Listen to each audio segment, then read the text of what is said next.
Hello' everyone, মই সীমা ডেকাই আপোনালোক সকলোকে পুনৰবাৰ মেজেষ্টিক একাডেমীৰ অন্য এটি ক্লাছলৈ স্বাগতম জনাইছোঁ। আশা কৰিছোঁ ভালে আছে আৰু লগতে নিজৰ পঢ়া শুনাও খুব ধুনীয়াকৈ কৰি আছে। যিহেতু আমি আমাৰ যিটো ষ্টেটিক জিকে স্মাৰ্ট ছিৰিজ এটা আমি আৰম্ভ কৰিছিলোঁ আৰু ইতিমধ্যে আমি তাৰে দুটা পাৰ্ট আমি শেষ কৰিছোঁ আৰু সেই দুটা পাৰ্টত বহুতখিনি ইম্পৰ্টেণ্ট কুৱেশ্যনছ কৰোৱা হৈছিলে আৰু আপোনালোকৰ মাজৰে পৰা বহুতেই কৈ আছিলে যে আছামিছত আনিব লাগে, তাৰ লগতে কুৱেশ্যনছটো অকণমান বেছিকৈ এড কৰিব লাগে। গতিকে সেই হিচাপতে মই আজি আনিবলৈ চেষ্টা কৰিছোঁ। মই কুৱেশ্যন কম ৰাখোঁ কিয়, অলপ সময়তে যাতে আমি অকণমান এক্সপ্লেইন কৰি পেলাই পঢ়িব পাৰোঁ, সেইকাৰণে আচলতে অকণমান কমকৈ কুৱেশ্যন ৰখা হয়। এতিয়া সেইখিনি টাইমত ধৰি লওক 30টা-40টা কুৱেশ্যনৰ কাৰণে যদি পঢ়াওঁ, তেতিয়াহ'লে মোৰ কাৰণে হয়তো 1.5 আৱাৰ মোক লাগিব পাৰে। গতিকে সেইকাৰণে মই ভাবিছোঁ ইমান দীঘলীয়াকৈতো ক্লাছটো নাচাই, সেইকাৰণে মই অকণমান কম সময়ৰ ভিতৰতে অকণমান এক্সপ্লেইন কৰি পেলাই মই ক্লাছটো আনিবলৈ চেষ্টা কৰোঁ। কিন্তু তথাপিও আপোনালোকে কোৱা হিচাপতে মই আজিৰ ক্লাছটো আনিবলৈ যত্ন কৰিছোঁ, যাতে ইয়াতে মই অকণমান বেছিকৈ কুৱেশ্যন ৰাখিব পাৰোঁ আৰু তাৰ লগতে মই অসমীয়াটো আজি মই দি দিছোঁ। তাৰ আগত যিসমূহ মই ক্লাছ কৰিছিলোঁ, যদিও বা মই অসমীয়াত কুৱেশ্যনবোৰ দিয়া হোৱা নাছিলে, কিন্তু মই এনেকুৱা নহয় যে মই অসমীয়াত বুজাই নিদিওঁ। মই কুৱেশ্যনটো অসমীয়াত ভাল ধৰণে এক্সপ্লেইন কৰি দিওঁ, অপশ্যনকেইটাও এক্সপ্লেইন কৰি দিওঁ। কিন্তু আপোনালোকে কোৱা হিচাপতে আজি কিন্তু মই কুৱেশ্যনকেইটাও আছামিছতে লৈ আহিবলৈ চেষ্টা কৰিছোঁ। আৰু যদি আপোনালোকে আগৰ যিসমূহ ক্লাছ চোৱা নাই, তেতিয়াহ'লে আপোনালোকে আমাৰ প্লে'লিষ্টত গ'লে আপোনালোকে চাব পাৰিব। প্লে'লিষ্ট বনোৱা হোৱা আছে গোটেইখিনি ক্লাছৰে, গতিকে তেনেকুৱাকৈ পাৰিব। আৰু তাৰ লগতে আমাৰ যিটো টেলিগ্ৰাম চেনেল হয় মেজেষ্টিক একাডেমীৰ, সেইটোত আপোনালোকে জইন হ'বলৈ নাপাহৰিব। ইয়াত আপোনালোকে কাৰেণ্ট এফেয়াৰ্ছবিলাকো পাব, লগতে ক্লাছ ৰিলেটেড আপডেটবিলাক আপোনালোকে পাব আৰু মাজে সময়ে আপোনালোকে ইয়াত কুইজবিলাকো প্ৰেক্টিছ কৰিব পাৰিব। এতিয়া অহা আমাৰ প্ৰথমটো কুৱেশ্যনলৈকে। ইয়াত আজিৰ ক্লাছটোত আপোনালোকে মেক্সিমাম ফেষ্টিভেল, ডান্স, তাৰপিছত পেইণ্টিং, এনেকুৱা ধৰণৰ এৱাৰ্ডছ এইবিলাকৰ ওপৰতে পাব। আৰু এই ৰিলেটেডকৈ মই স্পেচিফিককৈ এক্সট্ৰা কৰি পেলাইও মই পিছত ক্লাছ আনিম, যে এটা ক্লাছ মোৰ এনেকুৱাই থাকিব য'ত অকল ফেষ্টিভেল পঢ়াম, মই গোটেই ইণ্ডিয়াৰ ফেষ্টিভেলছ ইম্পৰ্টেণ্টবিলাক। এটা ক্লাছ এনেকুৱা কৰিম য'ত মই অকল ডান্সবিলাক পঢ়াম। গতিকে সেইসমূহ পাবলৈ আপোনালোকে আমাৰ মেজেষ্টিক একাডেমীৰ লগত জড়িত হৈ থাকিব। আজি মিক্স হৈ আছে। ফাৰ্ষ্টটো question, Wangala festival is celebrated by which tribe? ত' ৱাংগালা উৎসৱ তলৰ কোন জনগোষ্ঠীয়ে পালন কৰে? খুবেই ইম্পৰ্টেণ্ট এটা কুৱেশ্যন। এই যিটো ৱাংগালা ফেষ্টিভেল, এইটো যদি আপোনালোকে চায়, এইটো কোৱা হয় ফেষ্টিভেল অফ 100 ড্ৰামছ বুলি কোৱা হয়, অৰ্থাৎ 100টা ড্ৰামৰ উৎসৱ বুলি কোৱা হয়। এই ফেষ্টিভেলটো এতিয়া হয়তো আপোনালোকে ক'ব পাৰিছে মেঘালয়ৰ লগত জড়িত, অৰ্থাৎ মেঘালয়া বুলি ক'লে একজেক্টলি নহ'ব, আমাৰ ট্ৰাইবছটো সুধিছে, জেনেৰেলি কোনটো ট্ৰাইবছে পালন কৰে। ত' গাৰো বেছিকৈ আমি যদি চাওঁ মেঘালয়াত আছে, গতিকে গাৰোসকলে মেঘালয়াত মেইনলি আমি ফেষ্টিভেলটো তাতেই আমি উদযাপন কৰা দেখা পাওঁ বেছিকৈ। গতিকে গাৰোসকলে উদযাপন কৰে আৰু ইয়াক এই যিটো উদযাপিত সময় তেওঁলোকৰ, যেতিয়া তেওঁলোকে উদযাপন কৰে এই ফেষ্টিভেলটো, তেতিয়া ইয়াত আপোনাৰ বছৰটো ভালকৈ যাবৰ কাৰণে তেওঁলোকে পালন কৰে। তাৰ লগতে তাত বিভিন্ন ধৰণৰ ডান্সবিলাক তেওঁলোকে প্ৰদৰ্শন কৰে, তাত আপোনালোকৰ ড্ৰামছবিলাক বজোৱা হয়, বাঁহী বজোৱা হয়, এনেকুৱা বিভিন্ন ধৰণৰ ইনষ্ট্ৰুমেণ্ট বজাই পেলাই ডান্সৰ বিভিন্ন ধৰণৰ প্ৰদৰ্শনেৰে কি কৰা হয়, এই উৎসৱটো পালন কৰা হয়। নেক্সটটো কুৱেশ্যন, কেতিয়াবা সুধিব পাৰে 100 ড্ৰাম ফেষ্টিভেল বুলি তলৰ কোনটো উৎসৱক কোৱা হয়? এই বুলিও সুধিব পাৰে, তেতিয়াহ'লে হ'ব ৱাংগালা ফেষ্টিভেল অফ মেঘালয়া বা গাৰো ট্ৰাইবছ। দেন আছে Losar is the new year festival of. এতিয়া আমাক ইয়াতে সুধিছে লোছৰ উৎসৱটো কাৰ লগত জড়িত, কাৰ নৱবৰ্ষ? লোছাৰ মিনছ নিউ ইয়াৰ, লোছাৰ মিনে হৈছে নতুন বৰ্ষ। গতিকে ইয়াত যদি অপশ্যনলৈ মন কৰে অৰুণাচল প্ৰদেশ, মিজোৰাম, ত্ৰিপুৰা এণ্ড ৱেষ্ট বেংগল। এতিয়া লোছাৰটো হৈছে যিখিনি টিবেটিয়ান বুদ্ধিষ্ট আছে, তেওঁলোকৰ আপোনাৰ এটা উৎসৱ বা তেওঁলোকৰ এটা নিউ ইয়াৰ উৎসৱ বা নতুন বছৰৰ তেওঁলোকে উদযাপন কৰে। তেওঁলোকৰ টিবেটিয়ান বুদ্ধিষ্টসকলৰ যি লুনাৰ কেলেণ্ডাৰ আছে, সেই লুনাৰ কেলেণ্ডাৰ অনুসৰি তেওঁলোকে কি কৰে, এই উৎসৱটো পালন কৰে। যদি আমাৰ কেলেণ্ডাৰখন চাওঁ, তাৰমানে আমাৰ গ্ৰেগৰিয়ান কেলেণ্ডাৰখন যদি চাওঁ, সেইখনৰ হিচাপত ফেব্ৰুৱাৰী মাৰ্চ মানত তেওঁলোকে এই উৎসৱটো পালন কৰে। এতিয়া যদি মন কৰোঁ টিবেটিয়ান বুদ্ধিষ্টসকলৰ এই উৎসৱটো বুলি আমি পালোঁ, যদি আমি ক'ত ক'ত পালন কৰে যদি চাওঁ এই লোছাৰ ফেষ্টিভেলটো, তেতিয়াহ'লে আমি এটা বস্তু মন কৰিম, এটা হৈছেতো টিবেট, তাৰপিছত এটা হৈছে আপোনাৰ ভূটান, তাৰপিছত নেক্সটটো আমাৰ ইণ্ডিয়াৰ মেইনলি মানে ইণ্ডিয়াত মেইনলি ক'ত ক'ত পালন কৰে আপোনাৰ অৰুণাচল প্ৰদেশ ছিকিম তাৰপিছত এখন হৈছে আপোনাৰ লাডাখ এইখিনি বস্তু মনত ৰাখিব ইয়াতে হয়তো যিকোনো এটা অপশ্যন অৰুণাচল প্ৰদেশ দিব পাৰে ছিকিম দিব পাৰে লাডাখ দিব পাৰে ইয়াৰে এটা অপশ্যনত দিব পাৰে আৰু তিনিওটা দি পেলাই তলত অইন এটা অপশ্যন দিলে ধৰি লওক অপশ্যন গীত দিলে অল অফ দি এবভ তেতিয়াতো answer all of the above হ'ব তো আপোনালোকে ইয়াতে যদি মন কৰে অৰুণাচল প্ৰদেশটোৱে শুদ্ধ হ'ব আৰু লোচাৰ মিনছ কি হয় কেতিয়াবা সুধি দিব পাৰে লোচাৰ মিনিং হৈছে নতুন বছৰ অৰ্থাৎ তিব্বেটিয়ান বুদ্ধিষ্টসকলে এই উৎসৱটো পালন কৰে নেক্সটটো question where is the Khajuraho temple located? See, Khajuraho group of temples হয় য'ত আপোনাৰ কেতিয়াবা সুধিব পাৰে কি ধৰ্মক দৰ্শায় মানে ইয়াৰ যি স্কাল্পচাৰ আছে ইয়াৰ গোটেইখিনিয়ে কোনটো ধৰ্মৰ কি বস্তুক দৰ্শায় তেনেকৈ যদি সোধে হিন্দু এটা হৈছে হিন্দু আৰু এটা জৈন তাৰ মানে ইয়াতে এই খাজুৰাহ গ্ৰুপ অফ টেম্পলছ তাত যিমান টেম্পলছ আছে তাত কিছুমান জৈন বা হিন্দু ধৰ্ম দুইটা ধৰ্মকে ডেডিকেট কৰি পেলাই বনোৱা হৈছিলে এতিয়া most important কথা এই খাজুৰাহ গ্ৰুপছ অফ টেম্পল হৈছে এটা ইউনেস্কো ৱৰ্ল্ড হেৰিটেজ সাইট হয় ৰাখিব কি বুলি ক'লো ইউনেস্কো ৱৰ্ল্ড হেৰিটেজ সাইট হয় গতিকে এইটোৰ লগত যেতিয়া সুধিব এইটো ক'ত আছে বুলি সুধিব পাৰে নাইবা সুধিব পাৰে কোনটা ৰিলিজনক ডেডিকেট কৰা হৈছে বা কোনটা ধৰ্মৰ লগত সংগতি ৰখা হৈছে বা জড়িত হৈ আছে সেই বুলি সুধিলেতো আমি গম পাম যে হিন্দু এণ্ড জৈন কিন্তু আমাক ইয়াত সুধিছে ক'ত অৱস্থিত তেতিয়াহ'লে অপশ্যন কি হ'ব উত্তৰ অপশ্যন এ মধ্যপ্ৰদেশ কিন্তু আপোনালোকে ইয়াৰ লগত জড়িত আৰু এটা কথা মনত ৰাখি থওক যে কেতিয়াবা সোধে আমাৰ যে খাজুৰাহ অফ আছাম বুলি কাক কওঁ আমি খাজুৰাহ অফ আছাম আমাৰ অসমৰ খাজুৰাহ বুলি আমি কাক কওঁ তেনেকৈ যদি সোধে কিয় অসমৰ খাজুৰাহ বুলি কোৱা হয় যোনখিনি যোনটো বস্তুৱে হ'ব মই কৈয়ে দিছোঁ সেইটো হৈছে মদন কামদেৱ দেৱালয় বাইহাটা চাৰিআলিত আছে কামদেৱ দেৱালয় চ' এই মদন কামদেৱ দেৱালয় যিটো বাইহাটা চাৰিআলিত আছে দেৱনাগৰী হিলৰ ওপৰত আছে গতিকে এই মদন কামদেৱ দেৱালয়ৰ যি স্কাল্পচাৰ যি ভাস্কৰ্য বা যি স্থাপত্য তাত থকা যিবোৰ মানে আৰ্কিটেকচাৰ আৰু তাত গোটেইবিলাকত এটা মিল আছে যেনেকৈ আমাৰ খাজুৰাহ গ্ৰুপ অফ টেম্পলছ যোনটো মধ্যপ্ৰদেশত আছে সেইটোৰ স্কাল্পচাৰৰ লগত বহুতখিনি সাদৃশ্যতা আছে তাত যি গডেজ বা গড বা মানুহৰ যি মানে হেৰিবিলাক পোৱা যায় গোটেইখিনি মিলি পেলাই কি কৰা হৈছে মানে মিল আছে বহুতখিনি চিমিলাৰিটিজ আছে সেইকাৰণে কোৱা হয় আমাৰ যিটো মদন কামদেৱ দেৱালয় কেতিয়াবা ক'ত আছে সুধিব পাৰে বাইহাটা চাৰিআলিত আছে দেৱনাগিৰি হিলৰ ওপৰত আছে আৰু এই মদন কামদেৱ দেৱালয়কে কি কোৱা হয় খাজুৰাহ অফ আছাম বুলি কোৱা হয় সেইকাৰণে এই গোটেইখিনি পইণ্টছ আপোনালোকে মনত ৰাখি থৈ নেক্সট কুৱেশ্যন আছে the famous jallikattu festival is held in তো এই জাল্লিকাট্টু যিটো ফেষ্টিভেল হয় বা উৎসৱ হয় এইটো ক'ত আয়োজন কৰা হৈছে বা ক'ত আয়োজন কৰা হয় মানে ইয়াত আপোনালোকক কেইখনমান ষ্টেট দিছে Tamil Nadu Karnataka Andhra Pradesh and Kerala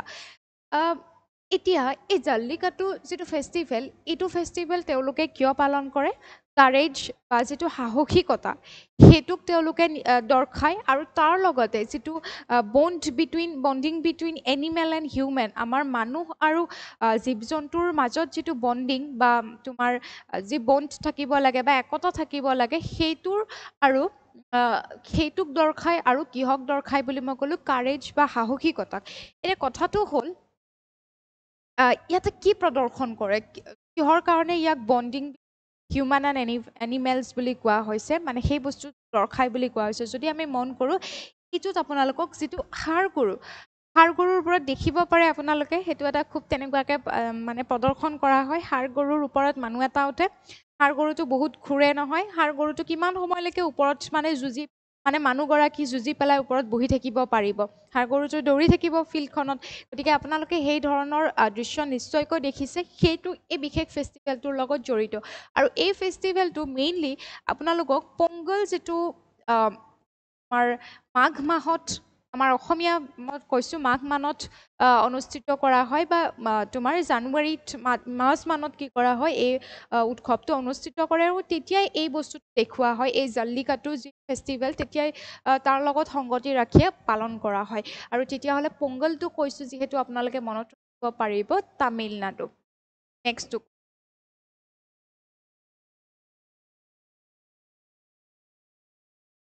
thangta is a martial art of এই আপোনালোকক এইবাৰো হয়তো এনেকুৱা ধৰণৰ কুৱেশ্যন সুধিছে মাৰ্চিয়েল আৰ্টৰ ওপৰত কোনখন কাণ্ট্ৰিৰ কি মাৰ্চিয়েল আৰ্ট সোধে কোনটো ষ্টেটৰ কি মাৰ্চিয়েল আৰ্ট সোধে এই ধৰণৰ কুৱেশ্যনো আমি মানে দেখি থাকোঁ পৰীক্ষাবিলাকত ত' ইয়াতে আমাৰ নৰ্থ ইষ্টৰ এখন ষ্টেটৰ কথাই কৈছে থাংটা যিটো মাৰ্চিয়েল আৰ্ট সেইটো মানে আগতে ইনিচিয়েলি এনেকুৱা মানে তোমাৰ যি তৰোৱাল লৈ পেলাই তেনেকুৱা ধৰণে ট্ৰেইনিং দিয়া হৈছিলে যুদ্ধ ক্ষেত্ৰত কেনেকুৱাকৈ কৰিব আৰু তাৰমানে সেইটো গ্ৰেজুৱেলি কি হ'ল তোমাৰ কিহলৈকে পৰিণত হ'ল মাৰ্চিয়েল আৰ্ট হিচাপত চেল্ফ ডিফেন্সত কাৰণে এই বস্তুটো ব্যৱহাৰ কৰা হয় চ' এই মাৰ্চিয়েল আৰ্টটো কোনখনৰ বুলি সুধিলে অপশ্যন এটো শুদ্ধ হ'ব মণিপুৰ নেক্সটটো আৰু ইয়াক অইন এটা নাম আছে আপোনাৰ যিটো হুৱেইন লালং বুলিও কোৱা হয় অন্য এটা নাম কেতিয়াবা এইটো সুধিব পাৰে সেইকাৰণে মই আপোনালোকক এক্সপ্লেইন দি দিছোঁ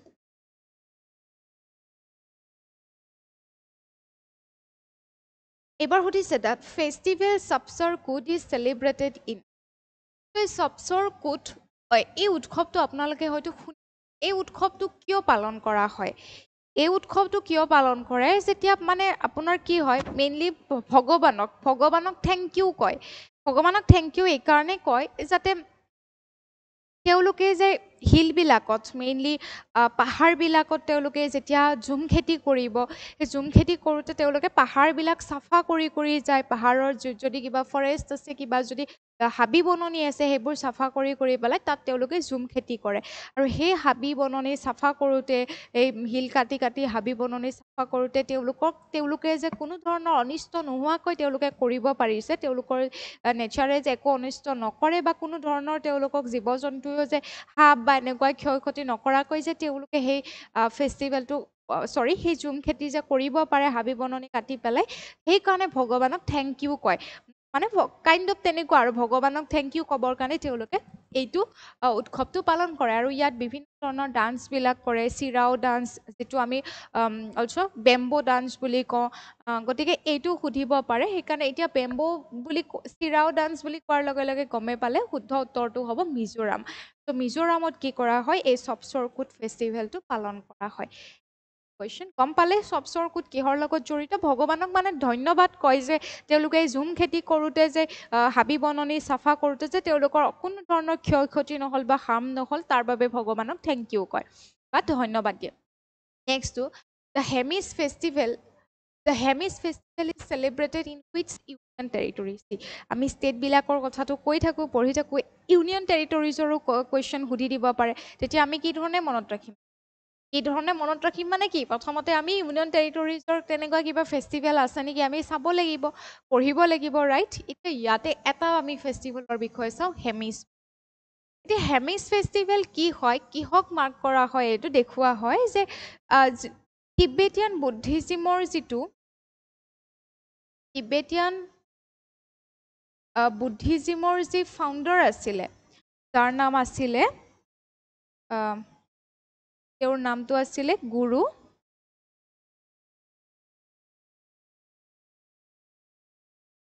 আৰু তেখেতৰ বাৰ্থ যে আপোনাৰ যিটো আপোনাৰ যোনটো জন্ম জয়ন্তীটোত বা তেখেতৰ জন্মৰ হিচাপত কি কৰা হয় টিবেটিয়ান বুদ্ধিজিমৰ যি ফাউণ্ডাৰ আছিলে তেখেতৰ জন্ম জয়ন্তী হিচাপত এই হেমিছ ফেষ্টিভেলটো উদযাপন কৰা হয় ঠিক আছে গতিকে আপোনালোকৰ মনত থাকিব টিবেটিয়ান বুদ্ধিজিমৰ কথা কেতিয়াবা সুধি দিব পাৰে নেক্সটটো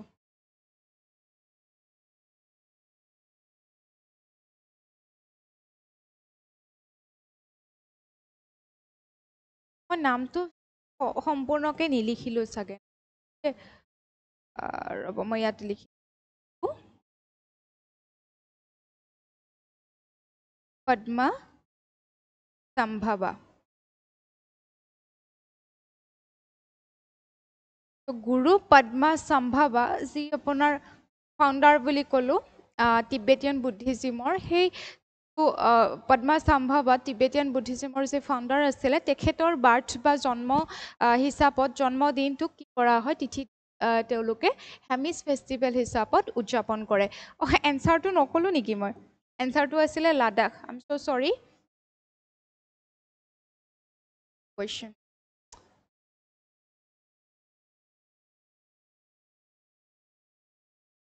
which state is known as the land of five rivers? The land of five rivers কোনখন ৰাজ্যক কোৱা হয় ভাৰতৰ কোনখন ৰাজ্যক লেণ্ড অফ ফাইভ ৰিভাৰ্ছ বুলি কোৱা হয় অপশ্যন এ দিছে পাঞ্জাৱ বি দিছে হাৰিয়ানা চি দিছে উত্তৰ প্ৰদেশ ডি দিছে বিহাৰ এতিয়া যদি আমি অপশ্যন এৰ পৰা মন কৰোঁ এই পাঞ্জাৱৰ যিটো মিনিং পাৰ্চিয়ান মানে অৰ্থ হৈছে পাঞ্চ মিনছ হৈছে পাঁচ আৰু আব মিনছ হৈছে ৱাটাৰ বা পানী এই পাঞ্চ means five A B means water গতিকে পাঁচখন নদীৰ বা ফাইভ ৰিভাৰ পাঁচখন ৰিভাৰৰ ইয়াক কি বুলি কোৱা হয় ভূমি বুলি কোৱা হয় বা ৰাজ্য বুলি কোৱা হয় এতিয়া সেই পাঁচখন ৰিভাৰ যোনকেইখন মেইনলি পাঞ্জাৱ ৰিজনত মাজেৰে বৈ যায় সেইকেইখনৰ কথা কেতিয়াবা সুধিব পাৰে এখন হৈছে সতলেজ এখন হৈছে ৰবি এখন হৈছে ব্যাস এখন হৈছে চেনাব আৰু এখন হৈছে Jhelum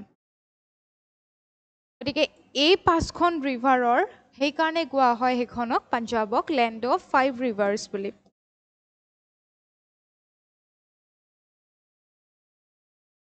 Madhubani paintings R famous in তো এই কুৱেশ্যনটো মই আপোনালোকক এই পেইণ্টিংছৰ ওপৰত আগতেও ক্লাছ কৰাইছিলোঁ মানে কুৱেশ্যন কৰাইছিলোঁ তো মধুবনীটো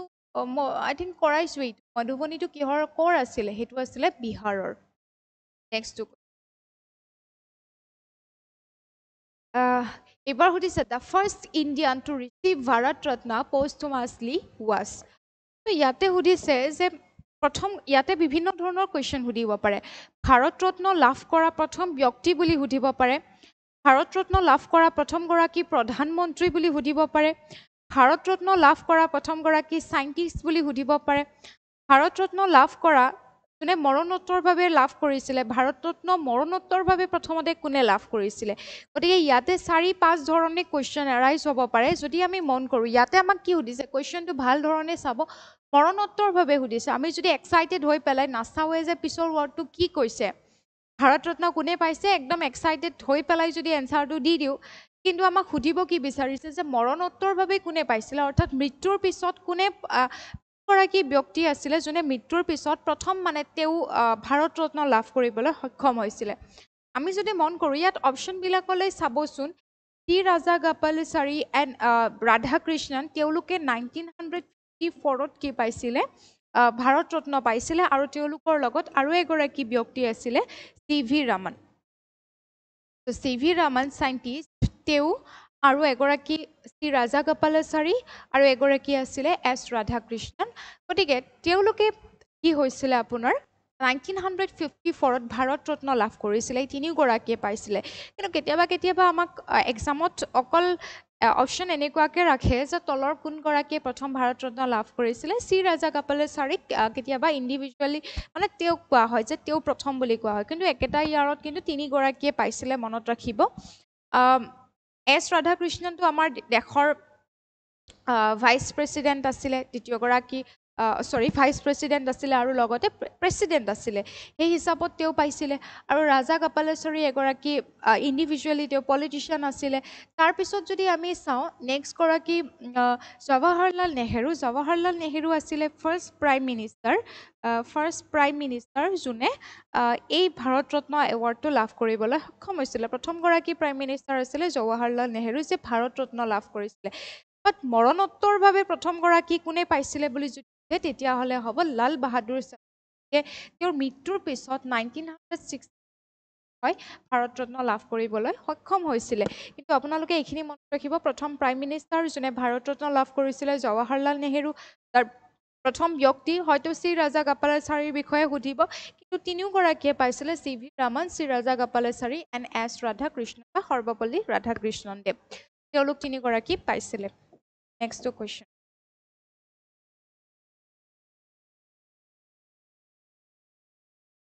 which city is known as the city of palaces কি কৈছে প্ৰসাদৰ চহৰ ৰাজপ্ৰসাদৰ চহৰ বুলি কোনখনক কোৱা হয় অপশ্যন দিছে হায়দৰাবাদ জয়পুৰ কলকাতা এণ্ড অপশ্যন দিছে মেইচুৰ এনেকুৱা লাগিছে যে গোটেইকেইটা অপশ্যনেই শুদ্ধ হয় লাগিছে নাই জয়পুৰ নিচিনাও লাগে কলকাতাৰ নিচিনাও লাগে হায়দৰাবাদৰ নিচিনাও লাগে অপশ্যনকেইটা চালে এনেকুৱাই লাগিছে বাট ইয়াতে শুদ্ধ উত্তৰ হ'ব কিন্তু অপশ্যন মহীশূৰ বা মহীশূৰ য'ত কোৱা হয় তাত বিভিন্ন বহুত পেলেচ আছে বহুত প্ৰসাদ আছে আৰু কোৱা হয় যে কিছুমান প্ৰসাদ আৰু এটা যোনটো উদয়ৰ ডাইনাষ্টি আছিলে সেই ডাইনাষ্টিৰ যি ৰেচিডেঞ্চ সেই ডাইনাষ্টিৰ ৰেচিডেঞ্চ বা গৃহ মানে ৰাজপ্ৰসাদ এই মহীশূৰতে আছিলে অৰ্থাৎ মহীশূৰতে সেই উদয়ৰ ডাইনাষ্টি এটা আছিলে নহয় খুব ষ্ট্ৰং ডাইনাষ্টি বহু কাল তাত ৰুল কৰিছিলে বিভিন্ন ধৰণৰ পেলেচ আছে অৰ্থাৎ গতিকে মহীশূৰকে কোৱা হয় চিটি অফ পেলেচ বুলি ৰাখিব এনেকুৱা ধৰণৰ বিলাকো আমাক দি থাকে লেণ্ড অফ অমুক চিটি অফ অমুক এই ধৰণৰ Nalanda university was a famous centre of learning during এতিয়া মোক কওকচোন নালন্দা ইউনিভাৰ্চিটিৰ ফাউণ্ডাৰ কোন আছিলে প্ৰথমতে সেইটো জানিলোঁ আমি নালন্দা ইউনিভাৰ্চিটি এইটো এটা প্ৰথম অৱস্থাত এনচিয়েণ্ট টাইমত এটা শিক্ষণৰ মেইন কেন্দ্ৰবিন্দু আছিলে নালন্দা ইউনিভাৰ্চিটি আৰু ইয়াৰ ফাউণ্ডাৰ আছিলে কুমাৰাগুপ্তা ওৱান তো এতিয়া আমি ডাইনাষ্টিটো গমেই পালোঁ বা এৰাটো গমেই পালোঁ কুমাৰাগুপ্তা ওৱান আছিলে ইয়াৰ ফাউণ্ডাৰ আৰু সেইখিনি সময়ত যদি আমি চাওঁ কোনটো ডাইনাষ্টি হ'ব গুপ্তা পিৰিয়ড বা গুপ্তা ডাইনাষ্টি নালন্দা ইউনিভাৰ্চিটি ফাউণ্ড হৈছিলে যিটো সেই সময়ত মানে শিক্ষণৰ মেইন কেন্দ্ৰবিন্দু কালচাৰ সংস্কৃতি আৰু শিক্ষাৰ মেইন কেন্দ্ৰবিন্দু আছিলে নালন্দা ইউনিভাৰ্চিটি বাট ইয়াকে লৈ পেলাই নালন্দা ইউনিভাৰ্চিটি ক'ত আছে বুলিও সুধিব পাৰে আছে ক'ত বিহাৰত আৰু এটা কুৱেশ্যন সুধিব পাৰে নালন্দা ইউনিভাৰ্চিটি কোনে ধ্বংস কৰিছিলে বা কোনে জ্বলাই দিছিলে বুলিও সুধিব পাৰে আপোনালোকৰ ফালৰ পৰা যদি জানে কমেণ্ট কৰি জনাব নালন্দা ইউনিভাৰ্চিটি জ্বলাইছিলে কোনে তেওঁ আছিলে এগৰাকী বখতিয়াৰ খিলিজি বুলি মহম্মদ বিন বখতিয়াৰ খিলিজি যাক আমি কওঁ অসমত অহা প্ৰথমগৰাকী মুছলিম ইনভেডাৰ বুলি কওঁ ৰাইট চ' সেই বখতিয়াৰ খিলিজি আহিছিলে মানে তৰাইনৰ যুদ্ধৰ পিছত তেওঁ পিছত আহিছিলে 1193 মানত তেওঁ যেতিয়া আহিছিলে অৰ্থাৎ 12th চেঞ্চুৰীত তেতিয়া আহি পেলাই তেওঁ বিহাৰৰ এই নালন্দা ইউনিভাৰ্চিটি জ্বলাই দিছিলে তেওঁ ভাবিছিলে নালন্দা ইউনিভাৰ্চিটি কিবা বহুত কিবা কিবি ধন সম্পত্তি এনেকুৱা বস্তুবিলাক পাব যেতিয়া দেখে তাত কোনো ধৰণৰ তেনেকুৱা বস্তু নাই অকল কিতাপ আছে বা এনেকুৱা ধৰণৰ পঢ়া ৰিলেটেড বস্তুবিলাক আছে তেতিয়া তেওঁ খঙতে সেই নালন্দা ইউনিভাৰ্চিটি 1193 মানত সেইখিনি মান সময়ত অৰ্থাৎ 12th চেঞ্চুৰীৰ ফালে কি কৰিছিলে ইয়াক জ্বলাই দিছিলে next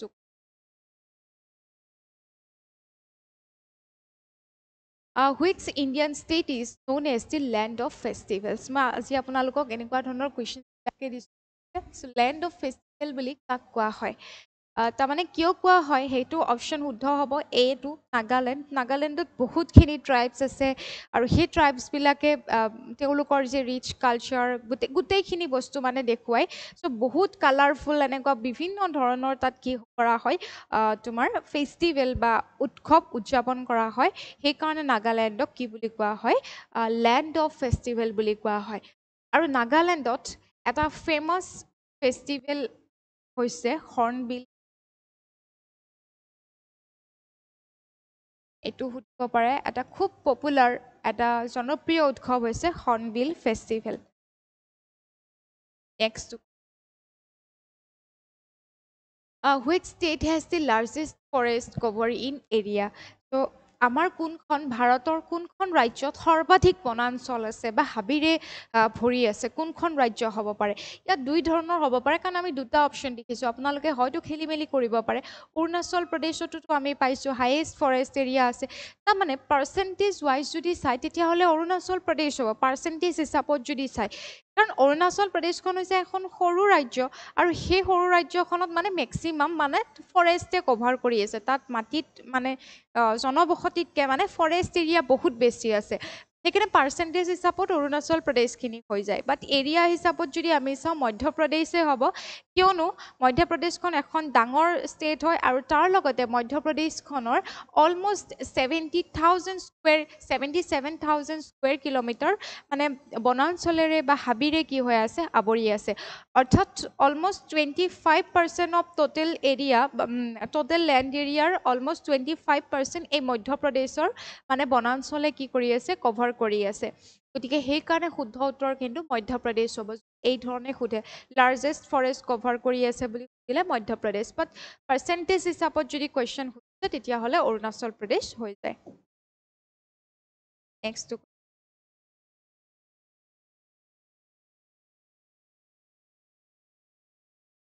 which state is known as the Spice Garden of India? চোৱা মছলাৰ উদ্যান বুলি কোনখন ৰাজ্যক কোৱা হয় খুবেই ইজি এটা কুৱেশ্যন এইটো আপোনালোকে বহুত পঢ়িছে কেৰেলা য'ত যদি চাই বিভিন্ন ধৰণৰ স্পাইচ যোনটো আমি ডালচেনি কওঁ লং কওঁ তাৰপিছত জালুক কওঁ এইবোৰ বহুত বেছি ধৰণে উৎপাদিত হয় সেইখন কেৰেলা হ'ব শুদ্ধ উত্তৰ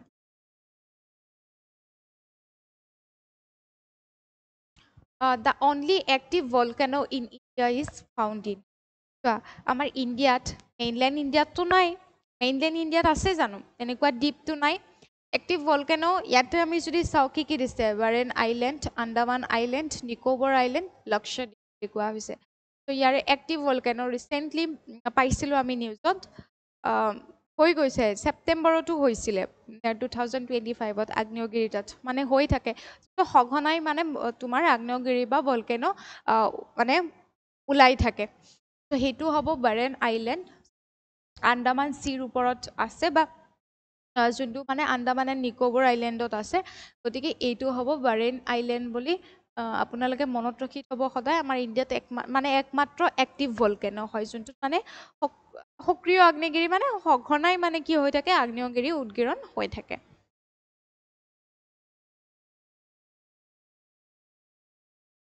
which place is famous for chikankari embroidery so' আপোনালোকে যদি মন কৰিছে এই ধৰণৰ কুৱেশ্যন আহিছিল নাই এইবাৰ এডিআৰিত যোৱা এডিআৰি2ত অৰ্থাৎ এডিআৰি 2.0ত এটা কুৱেশ্যন দিছিলে কাঞ্জীবৰম শাৰী ক'ৰ পৰা মেইনলি মানে ক'ৰ হয় বুলি সুধিছিলে কাঞ্জীবৰম শাৰী কিন্তু আমাক ইয়াতে এমব্ৰইডাৰী সুধিছে চিকেনকাৰী এমব্ৰইডাৰী কুৰ্তি চুৰ্তিবিলাকো পিন্ধে নহয় ছোৱালীবিলাকে জানা চ' চিকেনকাৰী যিটো এমব্ৰইডাৰী হয় সেইটো মানে জেনেৰেলি আমাক যদি লক্ষ্ণৌ হ'ব উত্তৰ প্ৰদেশৰ ঠিক আছে লক্ষ্ণৌ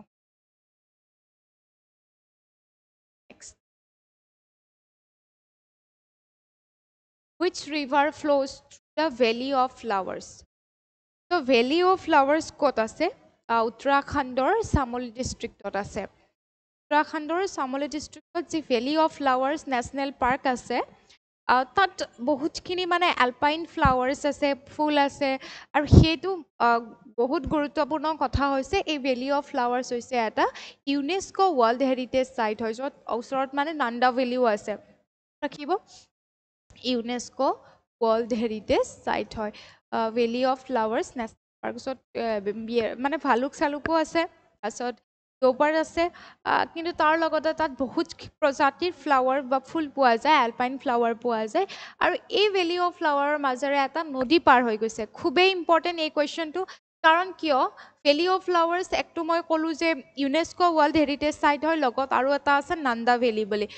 আৰু এই ভেলি অফ ফ্লাৱাৰ্ছ যদি আমি মন কৰোঁ ক'ত আছে উত্তৰাখণ্ডত আছে উত্তৰাখণ্ডৰ ই অৱস্থিত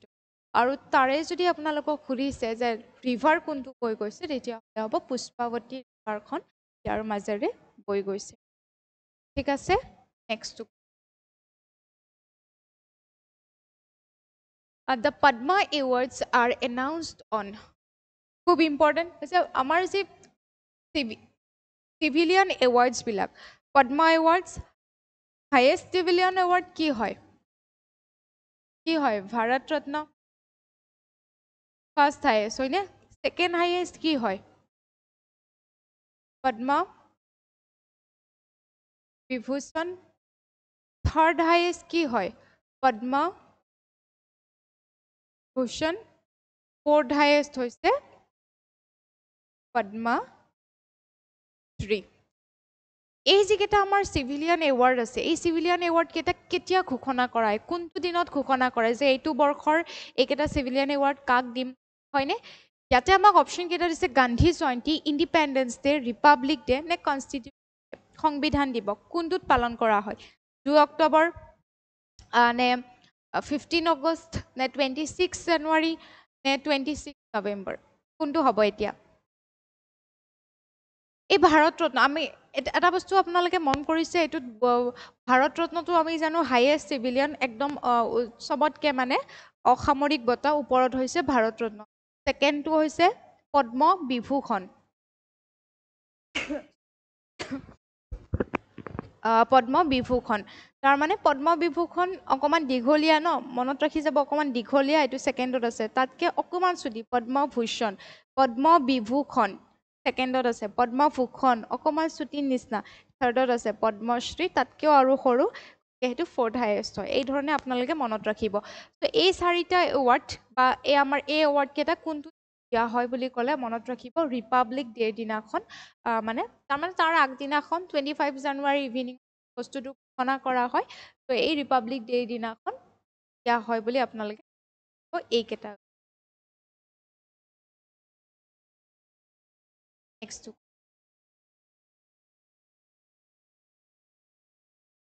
who was the first recipient of Dada Saheb Phalke Award? দাদা চাহেব ফাল্কে এৱাৰ্ড পোৱা বা বঁটা পোৱা প্ৰথমগৰাকী ভাৰতীয়, মানে প্ৰথমগৰাকী ব্যক্তিক হয় বুলি সুধিছে। দাদা চাহেব ফাল্কে এৱাৰ্ড কিহত দিয়া হয়? দাদা চাহেব ফাল্কে এৱাৰ্ড হৈছে ইণ্ডিয়াৰ চিনেমা জগতৰ হাইয়েষ্ট এৱাৰ্ড হৈছে এই দাদা চাহেব ফাল্কে এৱাৰ্ড। সেইগৰাকী ব্যক্তিক বা সেইসকল ব্যক্তিক প্ৰদান কৰা হয় যিয়ে ইণ্ডিয়ান চিনেমা জগতত বা আমাৰ ভাৰতীয় চিনেমা জগতত খুব বেছি কণ্ট্ৰিবিউট বা অৱদান আছে, তেনেকুৱা ধৰণৰ ব্যক্তিসকলক এই দাদা চাহেব ফাল্কে এৱাৰ্ড দিয়া হয়। এতিয়া দাদা চাহেব ফাল্কে এৱাৰ্ড অৰ্থাৎ তেওঁ কোন আছিলে? এগৰাকী ব্যক্তি আছিলে, কিন্তু দাদা চাহেব ফাল্কেক কোৱা হয় ফাদাৰ অফ ইণ্ডিয়ান চিনেমা। তেওঁক কোৱা হয় father of Indian cinema. Father of Indian cinema বুলি তেওঁক কোৱা হয়, তেওঁ প্ৰথমগৰাকী ব্যক্তি। প্ৰথম চিনেমা আছিলে ৰাজা হৰিশ্চন্দ্ৰ বুলি। সুধিব পাৰে ৰাজা হৰিশ্চন্দ্ৰ কোনে মানে আপোনাৰ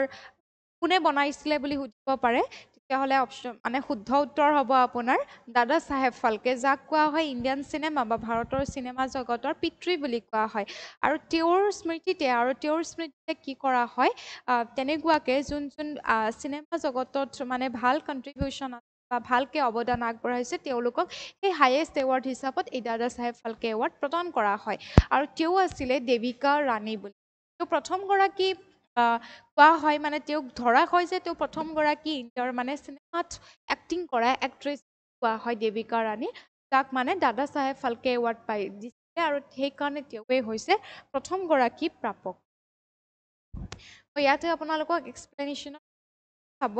দাদা Saheb Phalke award is one of the highest and prestigious award that is given field of cinema. কেতিয়াবা আপোনালোকক সেইটো সুধিব যে দাদা চাহেব ফাল্কে এৱাৰ্ড কিহৰ লগত জড়িত বা কি ফিল্ডত থাকিলে মানুহক দিয়া হয় বা কিহৰ লগত জড়িত, এইখিনি সুধিব পাৰে। Kalidas Samman is given by the government of. Kalidas সন্মানটো কোন চৰকাৰে দিয়ে বুলি, এইটো এটা PYQ হয়, মধ্যপ্ৰদেশৰ গভৰ্ণমেণ্টে এই এৱাৰ্ডটো প্ৰদান কৰা হয়, মানে দিয়ে। দ্য গেলেণ্ট্ৰি এৱাৰ্ড অশোক চক্ৰ ইজ গিভেন ফৰ। আমাৰ যিটো বীৰত্ব বঁটা অশোক চক্ৰ, পৰমবীৰ চক্ৰ, এইবোৰ আপোনালোকে শুনি থাকে, তাৰ হাইয়েষ্ট যিটো অশোক চক্ৰ, সেই অশোক চক্ৰটো যদি কোৱা হয় বা অশোক চক্ৰ যিটো এৱাৰ্ড, সেইটো কেতিয়া দিয়া হয় আৰু কোনসকল ব্যক্তিক দিয়া হয়? সেইসকল ব্যক্তিক দিয়া হয় যিয়ে এটাতো হ'ব, এটা এনেকুৱাও হয় যে যোনে বীৰত্ব দেখুৱাই ইন পিচ টাইম, যুদ্ধৰ পৰা আঁতৰি থাকি পেলাই, যুদ্ধ নকৰাকৈ নিজকে আত্মবলিদান দিয়ে দেশখনক ৰক্ষা কৰিবৰ কাৰণে, তেনেকুৱাকৈ আপোনালোকে অপশ্যনত দেখিব পাৰে। ৱাৰ নহয়, ব্ৰেভাৰী ইন ৱাৰত নিদিয়ে, ব্ৰেভাৰী ইন পিচ টাইম হ'ব পাৰে, অপশ্যন তেনেকুৱাকৈ দিব পাৰে। আৰু এটা দিব পাৰে যে এনেকুৱাকৈ self sacrifice on land, air, C, away from the battle. আপোনাৰ সেনা হ'ব পাৰে, আকাশত থকা সেনা হ'ব পাৰে, নাইবা আপোনাৰ পানীত থকা সেনা হ'ব পাৰে। গতিকে তেওঁলোকক কি কৰা হয়, তেওঁলোকে যেতিয়া যুদ্ধ যিকোনো ক্ষেত্ৰত যিকোনো ছাইডৰ পৰা আহিব পাৰে নহয়, সেই বেটেল নকৰি পেলাই, যুদ্ধ নকৰি পেলাই, অৰ্থাৎ পিচ টাইমতে যে নিজকে ৰক্ষা কৰিবৰ কাৰণে আত্মবলিদান দি দিয়ে, তেওঁলোকক কি কৰা হয়, এই ৱাৰ্ডটো প্ৰদান কৰা হয়। চ' অপশ্যন এ হ'ব। Bravery in war bravery in যদি পিচ টাইম আহে তেতিয়াহ'লে সেইটো আপোনালোকক ইয়াতে মই দি দিছোঁ যে যুদ্ধক্ষেত্ৰৰ পৰা আঁতৰত বীৰত্ব, সাহসিক কাৰ্য বা আত্মত্যাগৰ বাবে দিয়া ভাৰতৰ সৰ্বোচ্চ শান্তিকালীন সামৰিক সজ্জা হৈছে অশোক চক্ৰ। আপোনালোকে এইখিনি ভাল ধৰণে চাব।